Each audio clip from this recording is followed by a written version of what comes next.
What's up, everybody? Here again, it's in the DA. So, surprise, surprise. Who didn't see this one coming, right? Who didn't see this one coming? Once again, the Marvel Cinematic Universe is doing another race swap.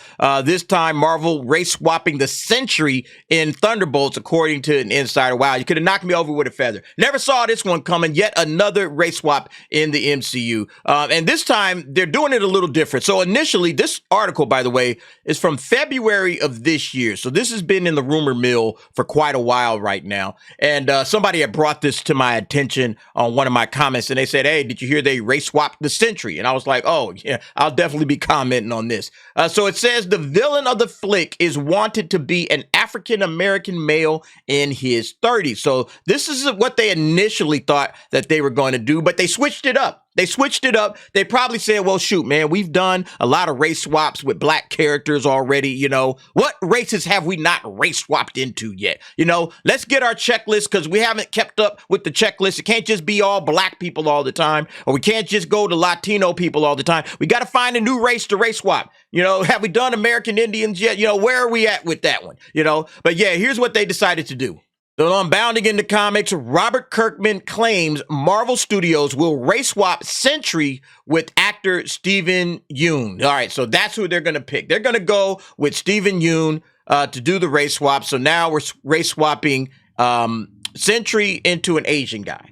That's basically what's happening. And look, it's becoming apparent at this point that the Marvel Cinematic Universe is looking to simply erase all the white characters. Hey, let's just get these white characters out of here and let's replace them with some more racially diverse characters. Now, none of this has led to any good storytelling. None of this has led to anything in the box office, like amazing box office results. None of this has led to anything. And the reason why is because the focus is on this nonsense, not on actually telling good stories, not on, hey, even just making money, right? Yeah, this is from IndieWire from a couple of years ago. Mark Ruffalo says Kevin Feige was ready to leave Marvel if Disney refused MCU Diversity.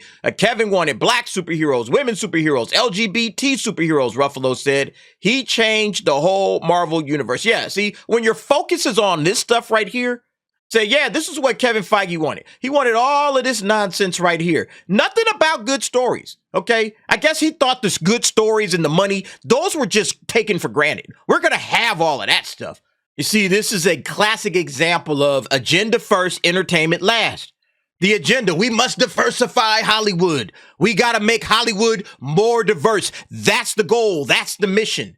And so we got to have all of these DEI requirements.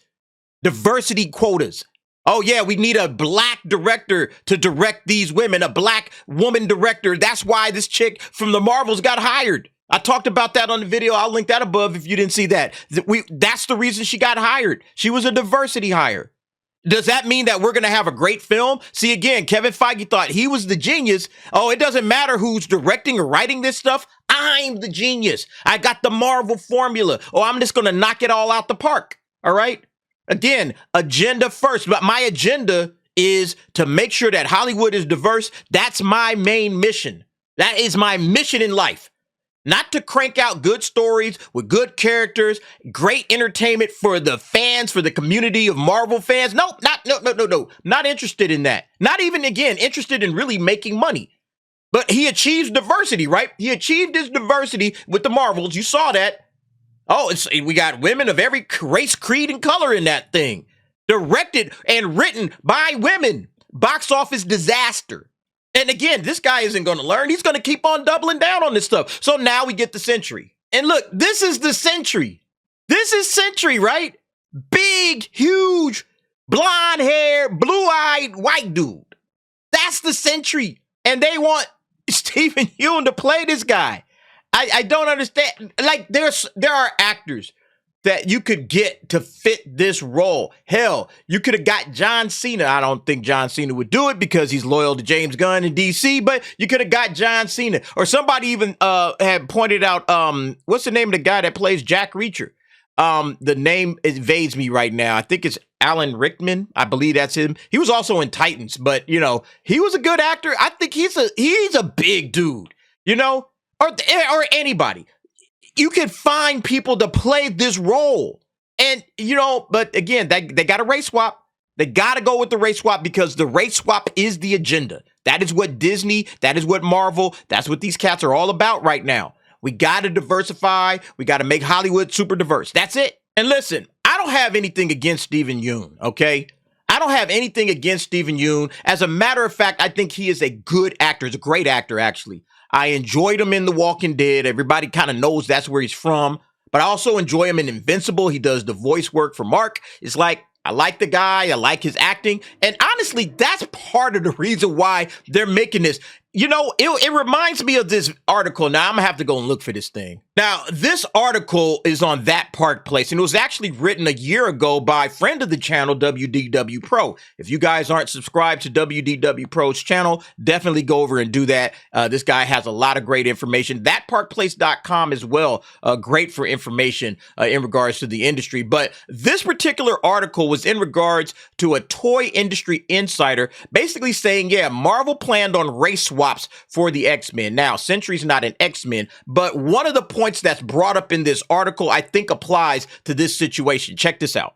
All right, so we're going to jump right to this. Now, it's talking about the insider and his connection with international market contacts. Says, yeah, Marvel Entertainment is hard at work with their partners. They're developing action figures, assorted toys, t-shirts, coffee mugs, etc., and so on. And look, this is what he said.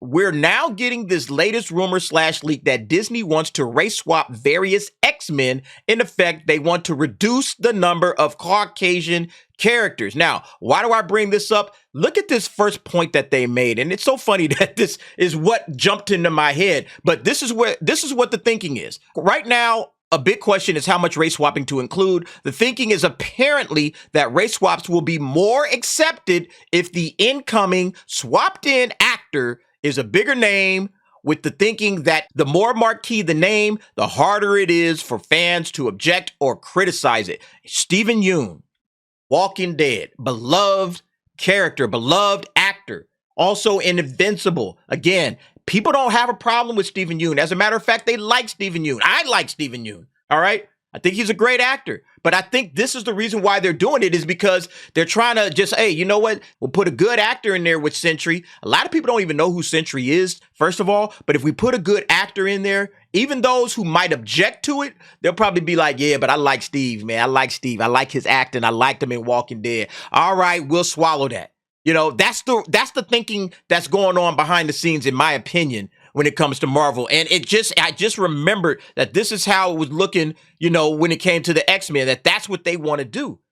They want to erase these characters, or at least reduce the number of Caucasian characters. And we saw what Stan Lee had to say about all of this. Again, when Stan was talking about Peter Parker, right? Said, hey, if he had been black or Latino or an Indian, he would stay that way.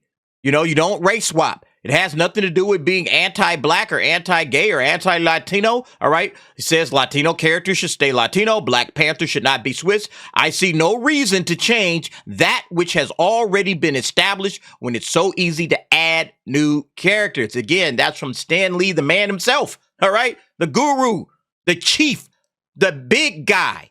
You don't disagree with Stan Lee when it comes to Marvel Comics. This guy knows what he's talking about. But see, the way the Marvel is right now, say, yeah, we'll just cast Steven Yeun and that'll shut everybody up. That'll shut them up. That'll shut down all the conversation in regards to it because people like Steven Yeun, and we do like him. But here's the problem with it. It's the forced agenda, the forced ideology. We're going to push our agenda of diverse Hollywood on you instead of doing it correctly, which would be, hey, like Stan Lee said, create a character. I bring up the example of Agent Coulson. You created a character over there, and he took off, and he became a very popular character. Why can't you continue to do that? You don't have a creative bone in your damn bodies. That's the biggest problem with this whole situation. And here's the other thing. The thing that really gets to cats like me, when I was coming up in high school, I was the only black dude playing Dungeons and Dragons, D&D. I was the only guy in there, all right? We had like the high school club. You know, we had a D&D club. And I was the only dude in that club because I was just invited, say, hey, man, why don't you come hang out with us? You might like this. And I enjoyed myself. And it was me. Actually, there was another black and Vietnamese guy.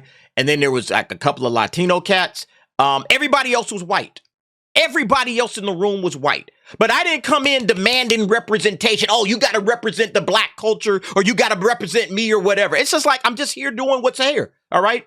I'm just here getting down with whatever it is. You just come in and you enjoy the content as it is. You just enjoy for whatever it is. Oh, okay, Sentry's a white guy. All right, well, let's get into it.